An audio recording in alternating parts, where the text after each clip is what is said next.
तो आज मैं आपको एक अनोखी रहस्यमय कहानी सुनाऊंगा। अगर आप चैनल पर नए हैं तो अभी सब्सक्राइब कर ले, क्योंकि यह मेरा दूसरा नया चैनल है। तथा कहानी पूरा देखे, अंत में एक अनोखा रहस्य छुपा है। धन्यवाद। तो सुनिए। एक प्राचीन नगर में, जिसका नाम रत्नपुर था, एक बहुत ही प्रसिद्ध स्वर्णकार सुनार रहता था। उसका नाम था जयदेव। जयदेव अपनी कला में इतना निपुण था कि राजा भी उसकी बनाई हुई कलाकृतियों की प्रशंसा करते थे। लेकिन जयदेव का सबसे बड़ा गुण उसकी लालसा थी। वह केवल धन कमाने के लिए ही काम करता था। कला के प्रति उसकी कोई सच्ची श्रद्धा नहीं थी। रत्नपुर में गणेश चतुर्थी का पर्व बहुत भव्यता से मनाया जाता था। हर साल नगर के सबसे प्रतिष्ठित परिवार गणेश जी की एक विशेष प्रतिमा बनाते थे और उसे एक भव्य रथ पर रखकर नगर में शोभा यात्रा निकालते थे। इस साल ये सम्मान जयदेव के परिवार को मिला। जयदेव ने सोचा कि वह ऐसी प्रतिमा बनाएगा जो आज तक किसी ने नहीं बनाई हो। उसने सबसे शुद्ध सोना, सबसे कीमती हीरे और माणिक्य खरीदे। उसने दिन रात मेहनत करके एक ऐसी गणेश प्रतिमा बनाई जो दूर से ही चमकती थी। प्रतिमा की सुंदरता देखकर हर कोई हैरान था। जयदेव का अहंकार आसमान छू रहा था। जब शोभायात्रा का दिन आया तो जयदेव ने अपनी प्रतिमा को एक भव्य रथ पर रखा। राजा और रानी स्वयं इस यात्रा में शामिल होने आए। रथ जैसे ही नगर के मुख्य द्वार पर पहुंचा, अचानक रथ का एक पहिया कीचड़ में फंस गया। पहिया निकालने की बहुत कोशिश की गई, लेकिन वह टस से मस नहीं हुआ। राजा ने आदेश दिया कि सबसे बलवान सैनिक आकर रथ को धक्का दें, लेकिन सभी प्रयास विफल रहे। लोग चिंतित होने लगे। तभी एक वृद्ध और साधारण सा मिट्टी का कारीगर, जिसका नाम धर्मपाल था, आगे आया। धर्मपाल बहुत ही गरीब था, लेकिन वह अपनी कला को ईश्वर की सेवा मानता था। धर्मपाल ने जयदेव से कहा, जयदेव, तुम्हारी प्रतिमा में बहुत भार है। जयदेव ने गुस्से में कहा, ये सोने की प्रतिमा है, इसका भार तो होगा ही। धर्मपाल ने शांत स्वर में कहा, मैं सोने के भार की बात नहीं कर रहा। तुम्हारी प्रतिमा में तुम्हारे अहंकार और धन की लालसा का भार है। यही कारण है कि यह आगे नहीं बढ़ रहे। बढ़ी। जयदेव ने उसकी बात पर ध्यान नहीं दिया। तभी धर्मपाल ने एक छोटी सी साधारण मिट्टी की गणेश प्रतिमा निकाली, जिसे उसने अपनी भक्ति से बनाया था। वह उस प्रतिमा को लेकर रथ के पास गया और चुपचाप उसे रथ के सामने रख दिया। जैसे ही धर्मपाल ने वह प्रतिमा रखी, अचानक रथ का पहिया कीचड़ से बाहर आ गया और रथ बिना किसी परेशानी के आगे बढ़ने लगा। सभी लोग ये देखकर चकित रह गए। जयदेव ने भी यह चमत्कार देखा और उसका अहंकार चूर चूर हो गया। उसने धर्मपाल से पूछा, ये कैसे हुआ? धर्मपाल ने उत्तर दिया, मेरी प्रतिमा में भार नहीं, बल्कि श्रद्धा और प्रेम का हल्कापन है। गणेश जी को दिखावा पसंद नहीं, उन्हें सच्ची भक्ति पसंद है। जयदेव ने अपनी गलती मान ली। उसने तुरंत रथ से सोने की प्रतिमा उतारकर धर्मपाल की मिट्टी की प्रतिमा को सम्मान के साथ उस पर स्थापित किया। उस दिन के बाद से रत्नपुर में सोने की नहीं, बल्कि मिट्टी की प्रतिमा की शोभायात्रा निकलने लगी। जयदेव ने धन के पीछे भागना छोड़ दिया और धर्मपाल से कला में श्रद्धा और विनम्रता का पाठ सीखा। गणेश चतुर्थी का पर्व अब सिर्फ धूमधाम का नहीं, बल्कि सादगी, विनम्रता और सच्ची भक्ति का पर्व बन गया था। जयदेव का जीवन उस घटना के बाद पूरी तरह बदल गया था। उसने सोने और धन की लालसा छोड़ दी और धर्मपाल से मिट्टी की कला सीखना शुरू कर दिया। अब वह हर साल गणेश चतुर्थी के लिए धर्मपाल के साथ मिलकर एक साधारण लेकिन भक्ति से भरी प्रतिमा बनाता था। एक दिन राजा को पता चला कि पड़ोसी राज्य का राजा, जिसका नाम राजेंद्र था, रत्नपुर पर हमला करने की योजना बना रहा है। राजेंद्र एक क्रूर और लालची शासक था, जिसकी आंखें रत्नपुर के धन पर थीं।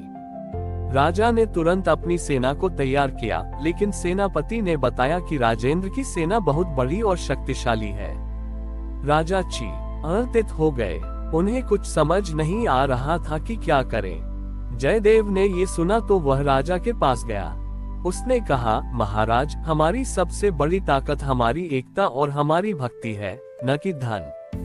जयदेव ने राजा से अनुमति लेकर गांव के सभी कारीगरों, किसानों और बच्चों को इकट्ठा किया।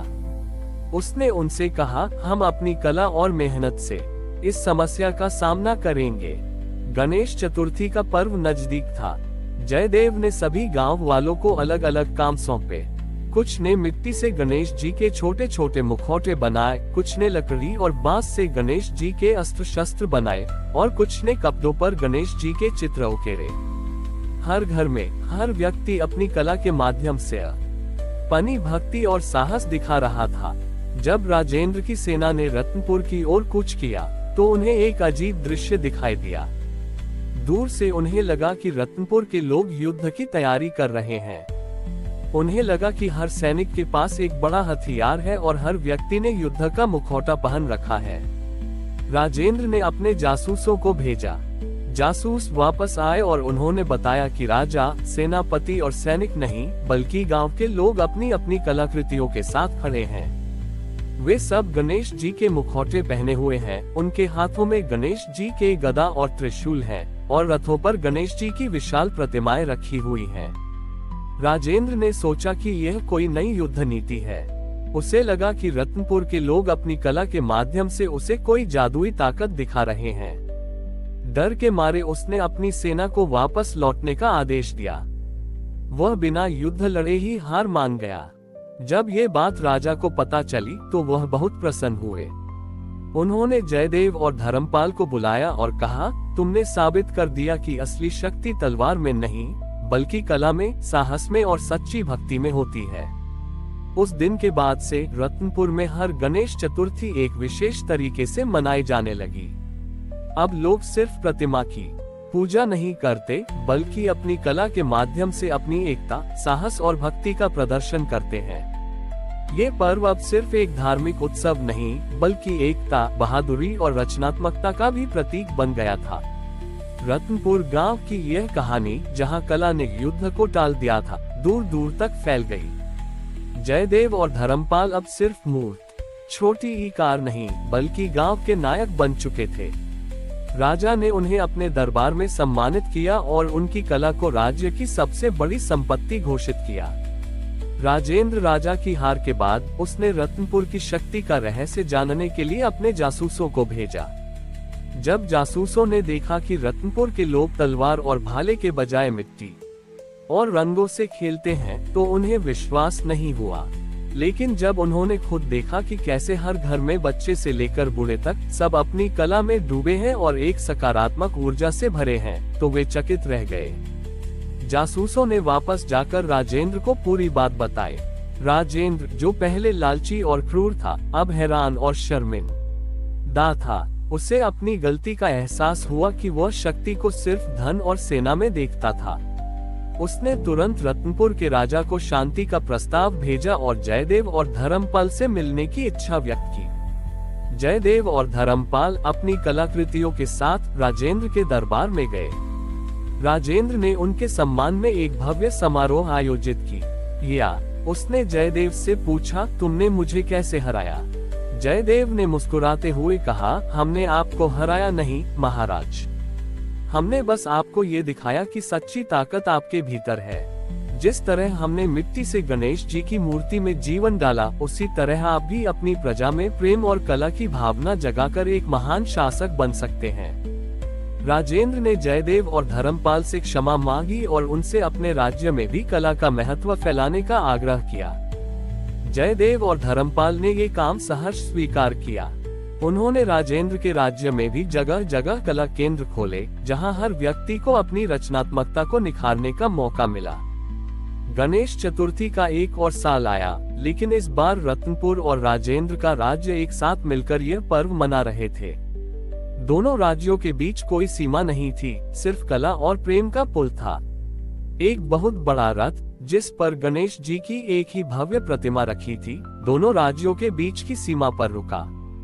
ये प्रतिमा दोनों राज्यों के कलाकारों ने मिलकर बनाई थी, जिसमें रत्नपुर के कारीगरों की सादगी और राजेंद्र के राज्य के कारीगरों की भव्यता का अद्भुत संगम था।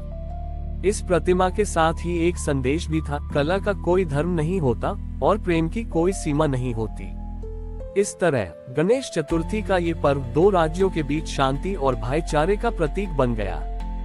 जयदेव और धर्मपाल ने सिर्फ एक राजा का दिल नहीं जीता, बल्कि युद्ध को हमेशा के लिए समाप्त कर दिया और आने वाली पीढ़ियों को ये सिखाया कि सच्ची जीत हथियारों से नहीं, बल्कि शांति, कला और प्रेम से मिलती है। हमारी और भी आध्यात्मिक एवं अनोखी कहानियां देखने के लिए हमारे चैनल पर जाएं तथा धार्मिक एवं पौराणिक अनोखी कहानियां हमारे चैनल पर है। कृपया जाके देखें तथा हमारे चैनल को सब्सक्राइब करके रखें और वीडियो लाइक जरूर करें। धन्यवाद।